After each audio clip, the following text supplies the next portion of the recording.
8 Dali crew members are free to go home after guarantees and other stipulations are agreed to.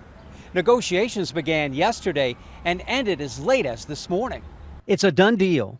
Following 2 days of legal wrangling, 8 Dali crew members will be allowed to go home to Sri Lanka and India. We were concerned that the men would be spirited away, never to be seen again. Attorney Billy Murphy is associated with a lawsuit alleging negligence in the March crash of the Dali cargo ship into the Key Bridge, which killed 6 people and shut down the Port of Baltimore. Murphy and outside attorneys for Baltimore City filed an emergency petition to keep all the Dali crew members here so they can be interviewed as part of the lawsuit. The promise that was made was that these people will be produced when we ask them to be produced. And the other side is taking full responsibility and is guaranteeing that. Under the agreement, Dali owner Grace Ocean Private and manager Synergy Marine Group pledges to respond in 30 days to a request for interviews and guarantees crew members will appear. The depositions will take place in London or elsewhere no sooner than November. They will follow U.S. rules of civil procedure.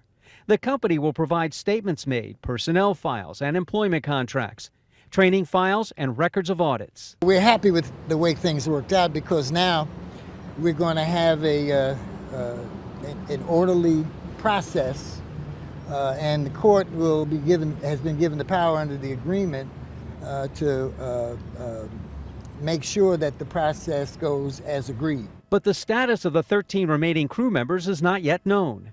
The company that manages the ship says they're still in the process of putting together a replacement crew. Meanwhile, members of a religious-based organization who frequently visit with the crew worry about the stress level caused by the uncertainty.